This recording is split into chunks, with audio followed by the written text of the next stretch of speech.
Can somebody tell me why I constantly get locked up ever since I've known Vertin?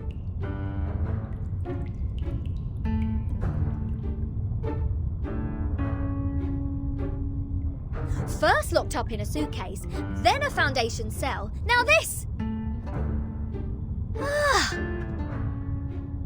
Oh, what else could it be if Vertin weren't the jinx?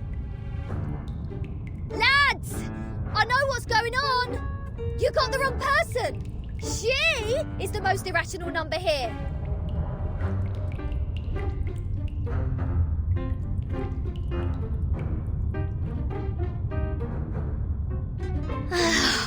I'm knocked. What does it say here? Freedom will be granted once the proof is completed. That's to say, I have to prove myself not an irrational number to get out of here. Which is exactly what I've been trying to do, isn't it? Rat.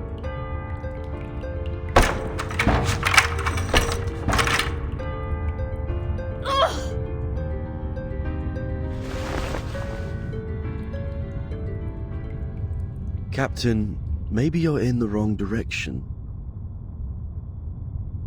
This apple presumes that the followers on this island have a close connection with Pythagoreanism. Pythagoras? That ancient Greek mathematician? The guy who said something about the opposite side of a right triangle? Isn't he the guy who lives in sometime BC? Maths is only a part of the Pythagoreans' achievement, but from a more universal perspective, they are a mysterious group of scholars. Believing things are made up of numbers, venerating integer numbers, abstaining from beans, and the religious collective lifestyle, these are all pointing to Pythagoreanism. The earliest Pythagorean school perished because of the discovery of irrational numbers, which explains their odium of it. At that time, a deviant student named Hippasus discovered root 2, and the theories based on the ratio of integers they hold dear were upended. Hippasus himself was drowned in the sea. This apple assumes they see the integers as the standard of virtue, and people can increase the number they rank through study and self-improvement. Besides, they are convinced that a numerical code is hidden in everything and everyone. Whoever can solve the code can obtain the truth of the world. All right, now I know what's going on.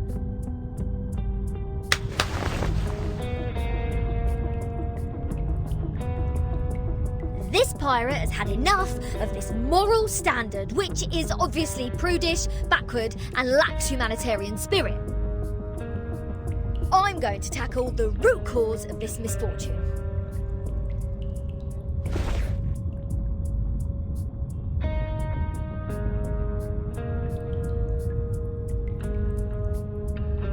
I'm breaking out!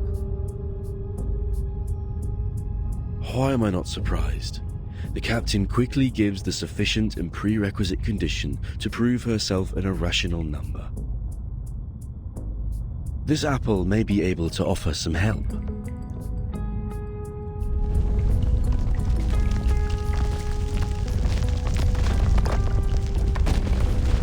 What's happening? An earthquake?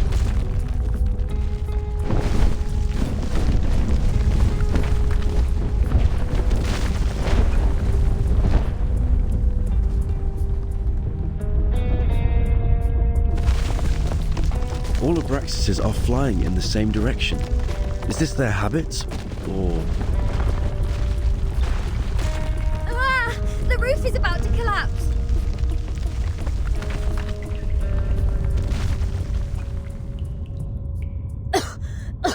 So far, this place has made the London Juvenile Detention Centre a heaven on earth.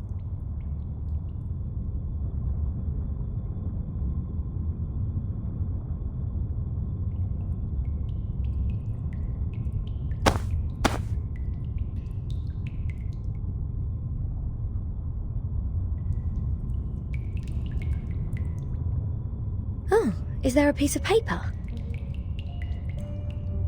Did one of the Abraxases drop this? Strange.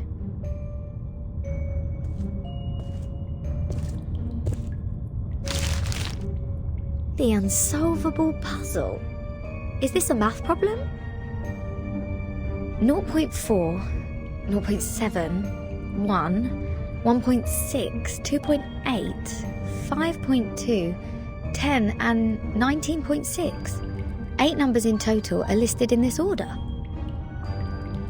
There are 8 symbols below, respectively representing the Sun, Mercury, Venus, Earth, Mars, Jupiter, Saturn and Uranus.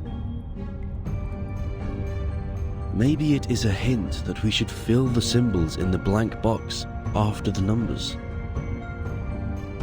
That sign says to complete the proof. Does it mean to solve this puzzle? Ha! How unsolvable can it be? Clearly, each of these 8 numbers should represent one planet. We can easily find the missing planet by trying them one by one. And our Mr. Apple here is the king of the Times crossword. Yes? I think there is a difference between this and a crossword.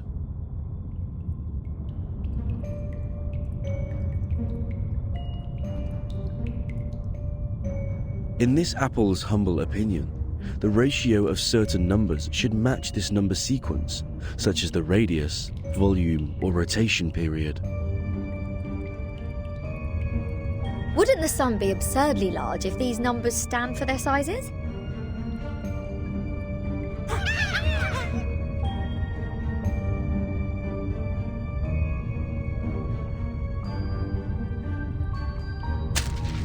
Hey! The underground critters are back! Go away! Don't touch my notes! It's not your food!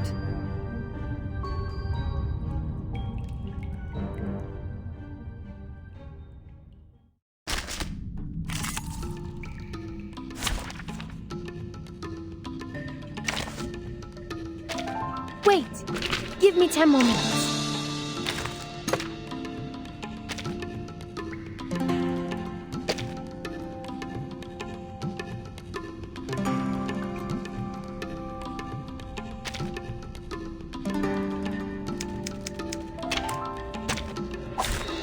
I thought it was an academic debate.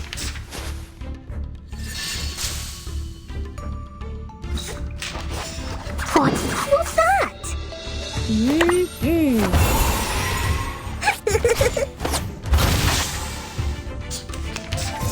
Oh, troublesome!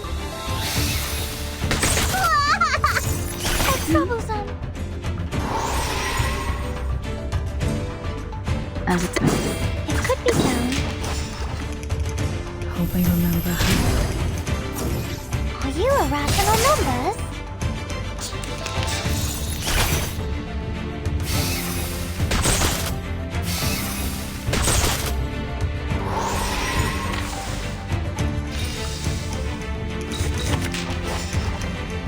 What's this? Your ending is fake. Isn't that?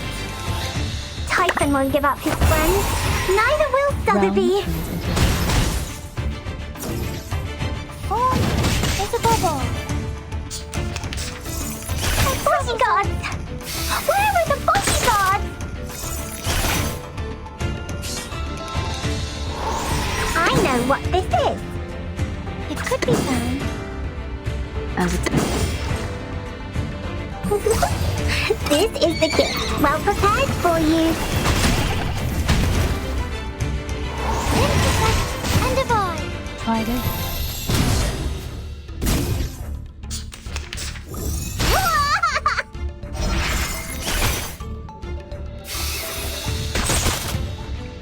The final is in that. Your ending is fake. Welcome to the world of numbers.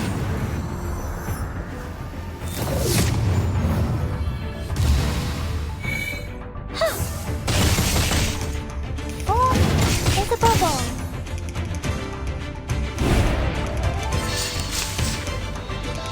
Be faithful to the choice of fate. Be faithful to the choice of fate. What's that? Everything has its cause and effect.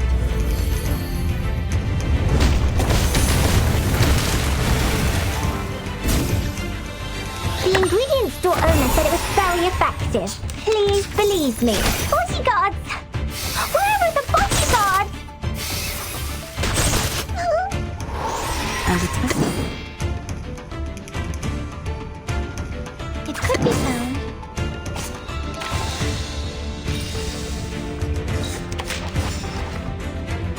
Your enemy is open.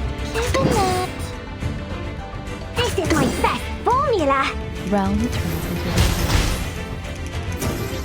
Oh, it's a bubble.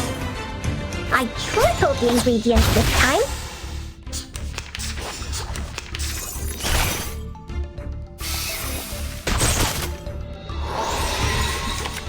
I know what this is. What's this? This is the kit. Well prepared for you. I tripled the ingredients this time.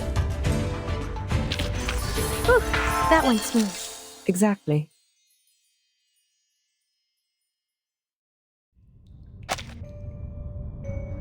Hold on, please, Captain. Seems like the critters are trying to tell us something. They are pointing at the sign of the sun. Is that so? Even the critters on this island know math. The sun. What if the sun is just here to serve as a reference point? I read an IAU's report in the Times 2 years ago. You know, the International Astronomical Union. Earth's average distance to the sun is approximately 93 million miles.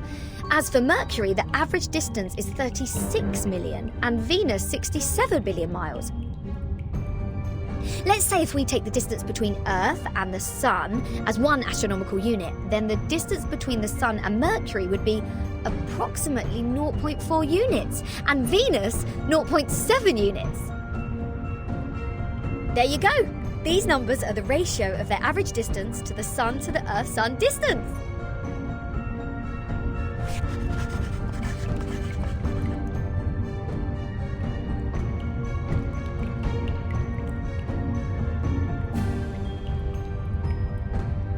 The average distance from Mars to the Sun is about 142 million miles, Jupiter about 484 million miles, Saturn 886 million miles, and Uranus 1.786 billion miles.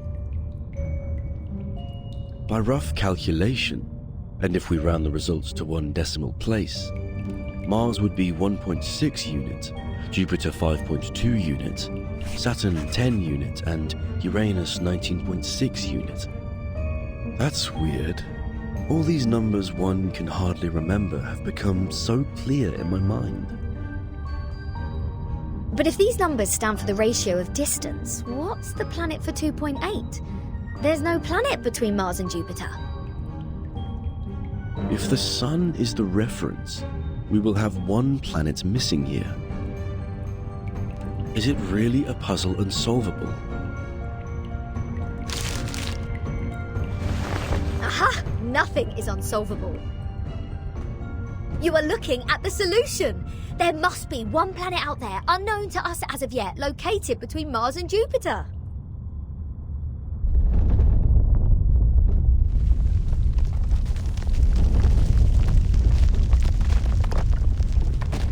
What now?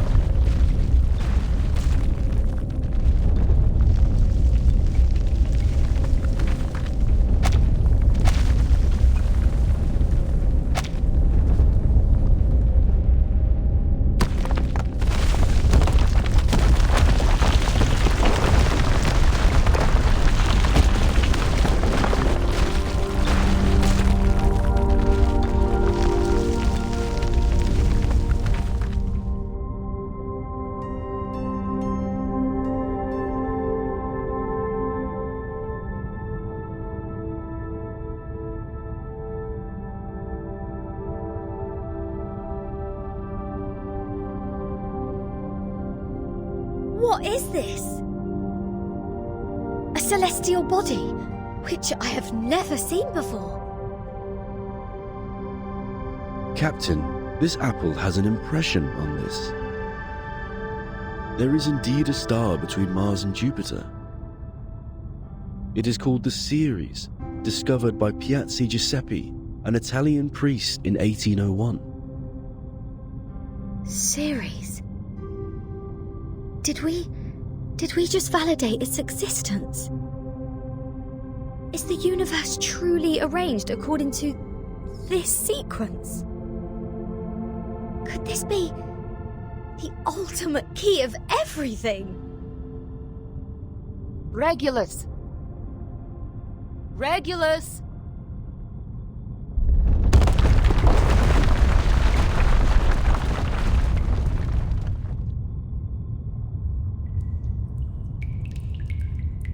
What are you doing? Good food poisoning after accidentally eating one of those critters? Odd. My head hurts. What was that?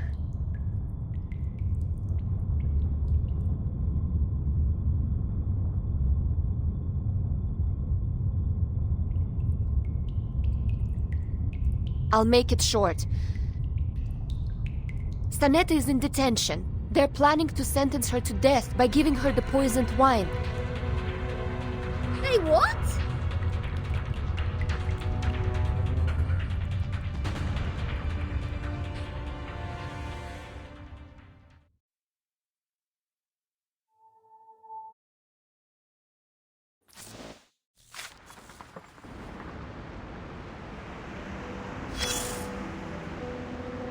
As you can see, this school on the island lives in a box made by the truth.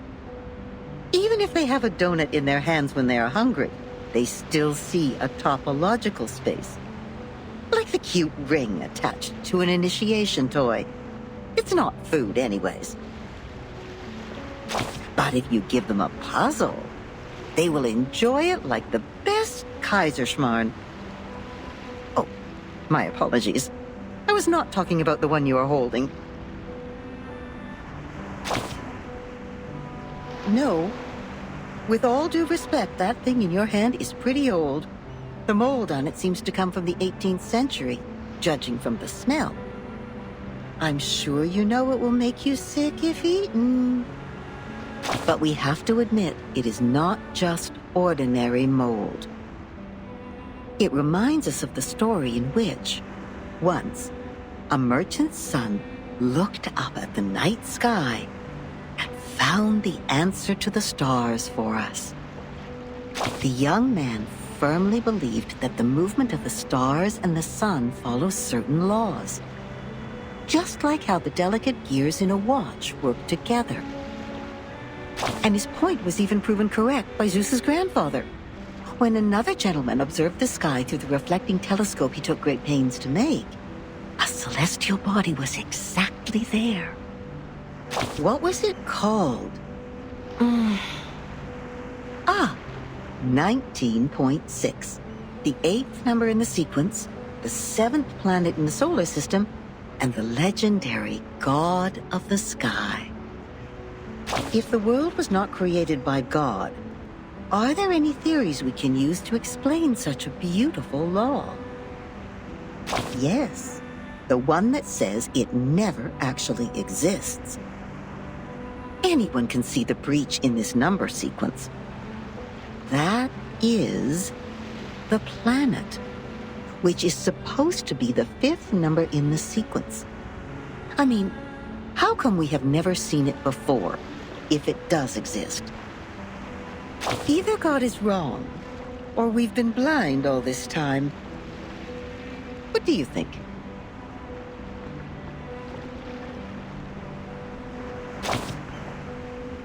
Yes, such a planet definitely exists, and as expected, it was discovered in the end. Yes, that's the Ceres. It only took that great mathematician an hour to find its orbit through calculation. Oh, what great astronomy! What great mathematics! What great creation! It was a beautiful dream, But it was still ended, eventually, by another discovery. The 8th planet. Not the Ceres, nor the Uranus, but a new planet. People found it through more precise astronomical data and calculation, proving that the number sequence found by the merchant sun was only a myth. Now we are clear of what we've been talking about. It's an unsolvable puzzle. It makes no sense from the very beginning. We found the Ceres because it happened to be there. It is real, and no one can deny its existence. In other words, we can perfectly prove the rationality of mathematics because we invented it. It's been a good dream, I suppose. Now, imagine that you are walking alone in the darkest valley ever, trying to drag your fragile body upward as much as possible before it is worn out. Hoarse cries squeeze their way out of your mouth to ask for a response from the gods. Suddenly, an afflatus dawns on you. The next moment, a miracle happens. You are already at the top of the mountain, witnessing the rise of a huge celestial body from the skyline. Even if it's only in your imagination, you have just witnessed the dawn of the creation, and the shock is real.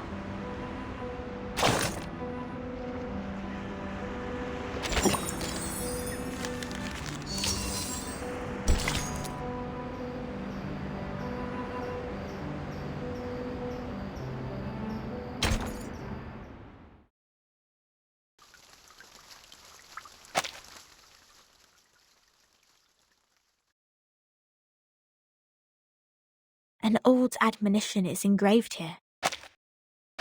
Let no one ignorant of geometry or the irrational numbers enter. 37 told me you are the integers. She's the genius kissed by the god of truth. She can see our numbers and has never made a mistake. But I don't understand.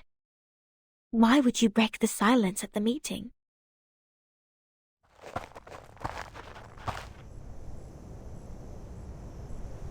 I apologize, Miss Sophia. I won't defend our behavior. You may save that apology for later. If you can persuade more than half of the people to vote for your friend's commutation, perhaps she won't be sentenced to death. I have gathered some case files from the past. I hope it will be of some help.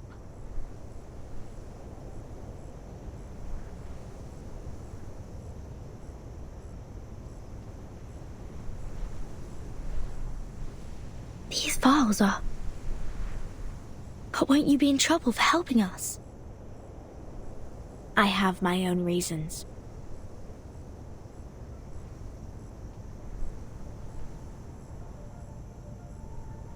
Integers are the living example of virtues, the standard of purification. It represents a soul existing in the world of forms, a true being. It is the floating points behind the decimal which dent the process of our overall purification. The evil, the ones who violate rules knowingly, the ones who turn a positive number into negatives, and a civil person a criminal.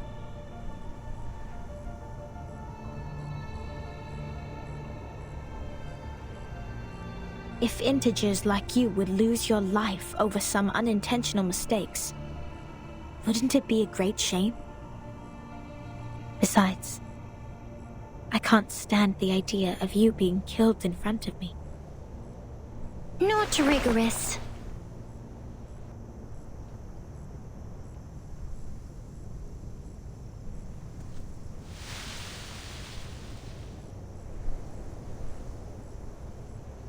For one thing, we still don't know Vertin and Sonettos' numbers.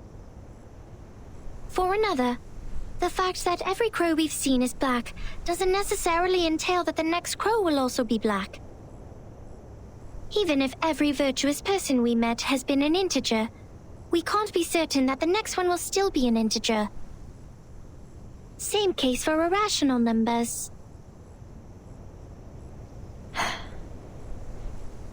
You're right, 37. But people always tend to believe that virtuous people are integers. That is what we call belief. Correct, but not entirely correct. Everyone can make mistakes. Numbers are just numbers. They are not associated with virtues. Unlike me, you're always right, 37. I don't know what differs us.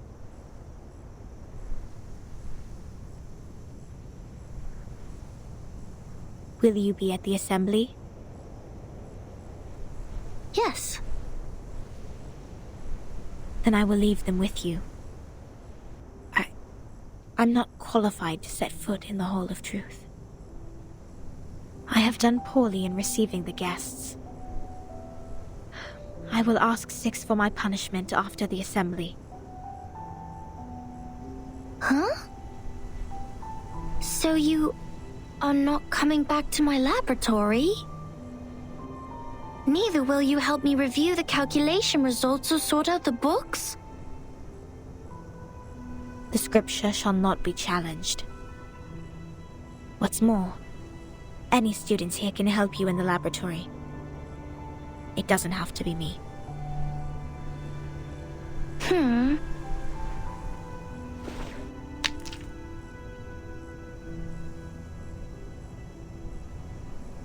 Had I known, I would have let someone else welcome Vertin and her friends. Like 210. He loves to brag to young ladies so much that he would take the punishment willingly, right? You were that someone else who was assigned to receive them in the first place. If I hadn't stopped you in time, how much longer would Regulus's head have stayed in your mouth? Not to mention what happened last time, and the time before that. But the fact that I have messed up all the receptions before doesn't mean I may excel in the next one. The chances of messing up the first reception and the 100th reception are the same.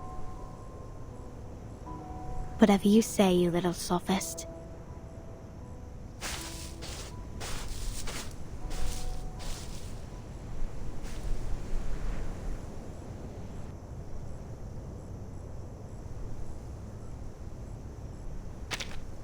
Everyone says so. But compliments won't help her find her number.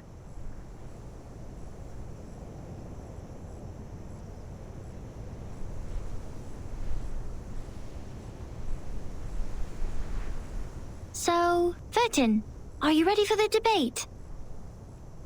Does that mean you will help us? Of course. I don't want to miss the chance. What chance? The chance to see your numbers. There's no greater knowledge than the knowledge of oneself. And there's no more exciting truth than the truth of oneself. I can quickly tell which types of numbers you are, but it requires proof to know the exact number of your soul. I want to know the answer before you see your own numbers. So it's 37 who proves it, not Vertin. I'd be glad to give this chance to you.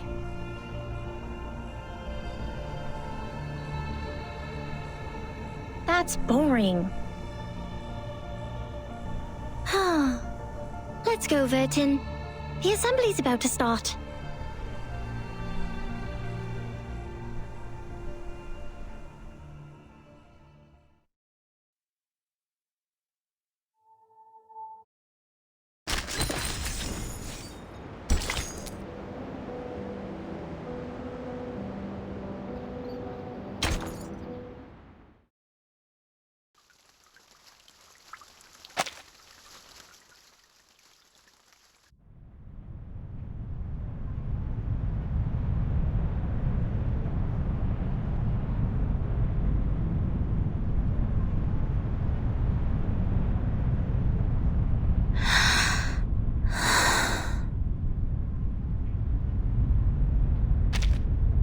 Don't worry, Timekeeper. I'll defend myself.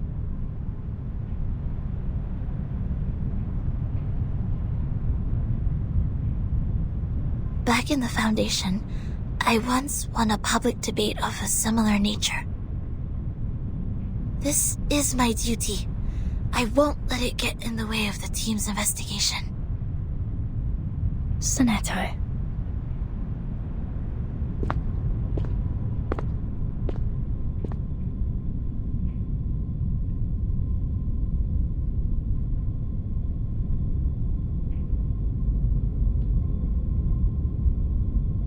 By our tradition, Miss Sonetto will be given the poisoned wine, so she will be muted and stay that way forever. However, Sophia raised her objection against the decision.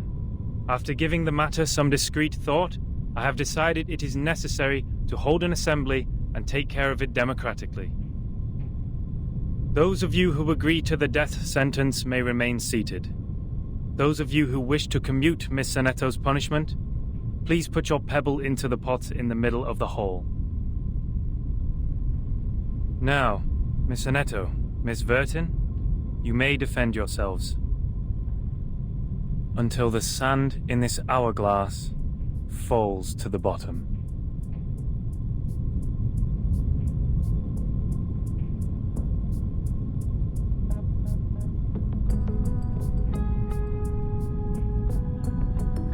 I am Sonetto from St. Pavla Foundation. I wish all the honorable audiences here would lend me their ears to hear my defense as a humanitarian gesture. What number are you?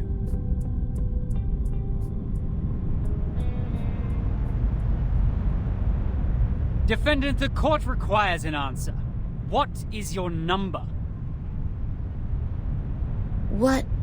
Me? No, I don't have a number. Don't waste our time.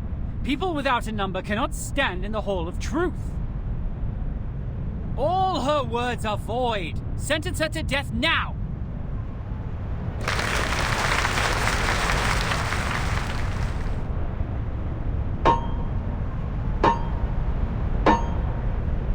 '42's argument is valid.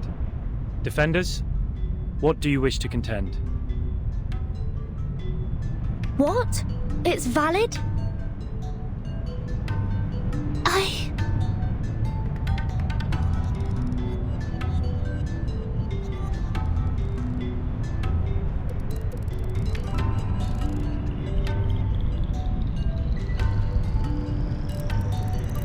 Objection!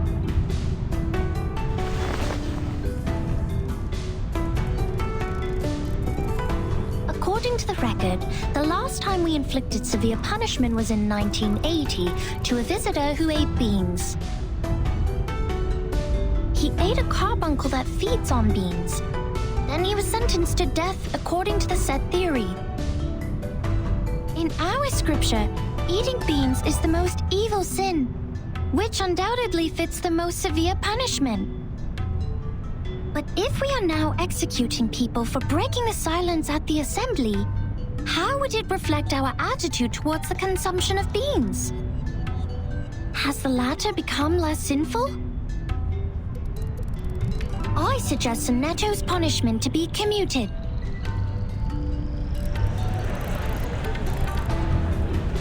A good argument. 37's argument is deemed valid. The debate will continue.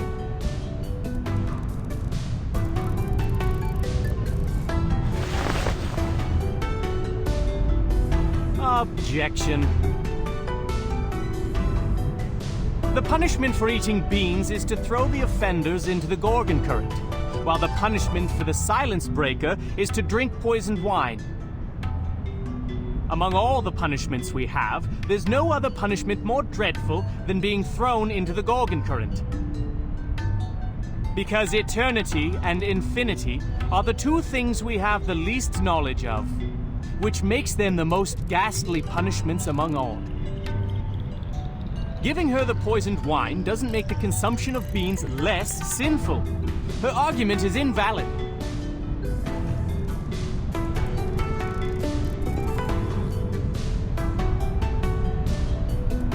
Objection! Both of the crimes would fall into the same category if we are taking the punishment as a frame of reference, which is death. Objection. The two crimes in question are not commensurable, which makes your comparison invalid.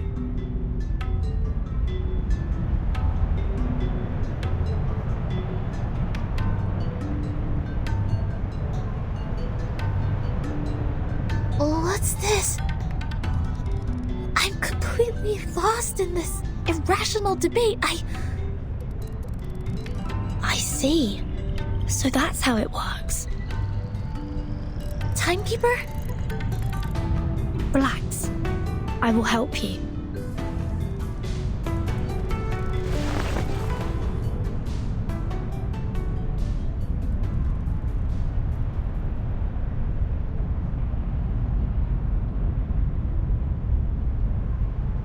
I object.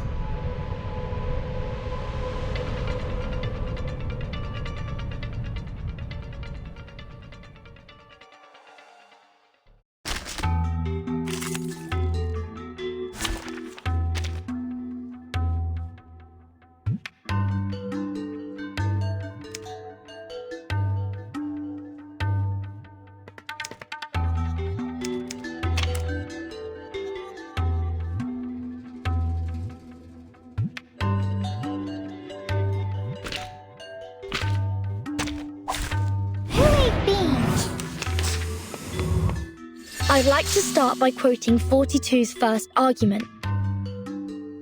People without a number cannot stand in the Hall of Truth.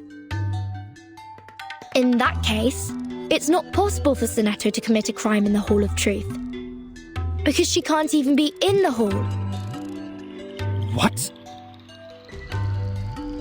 Good point, Vertin. This is our chance to out-argue them. Isn't that form is a bubble? How troublesome. The font could be found. Welcome to the world of numbers.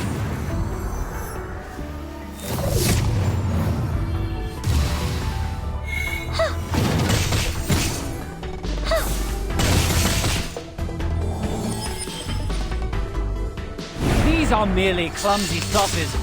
We've all seen her break the maxim. Objection! What you see cannot be submitted to the court as a transcendental fact. It's nothing but the fragments of the phenomenal world which can't be used in your argument. Objection sustained. Please, ladies and gentlemen, keep the debate logically consistent. Since Sonetto has no number, and a person without a number does not exist before the truth, Sonetto thus didn't offend your truth. She didn't break any rules. Isn't that? Are you irrational numbers? The form is a bubble.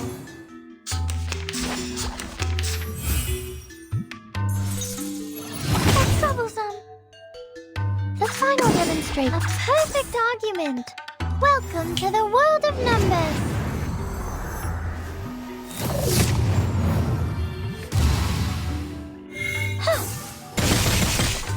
Are you irrational numbers? Objection! The rule breaker has a number. We can all tell that she is very likely an integer. Therefore, she should be identified as an unknown number, not void. Your sophism has failed. 42's argument is held valid. Is there anything else you'd like to add, defendant? Tell you a secret, Vertin? We would call criminals negative numbers. I got it! The final perfect argument. Welcome to the world of numbers.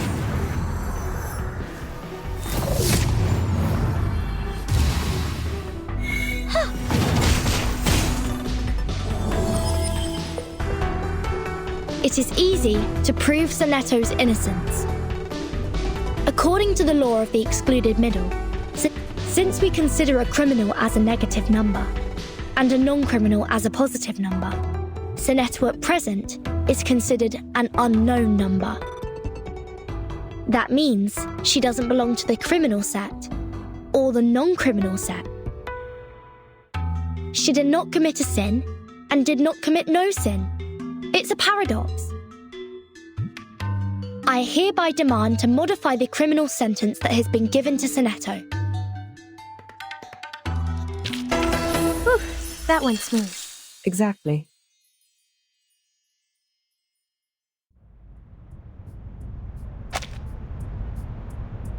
The law of excluded middle. A good sophism. Good for you to create a paradox from one sentence of my argument. But pitifully, you've made a fatal mistake. You've taken my argument as the basis of your defense.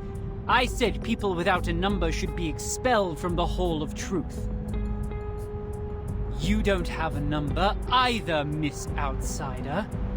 Based on my argument, which has also been approved by you, I argue that all your arguments are invalid.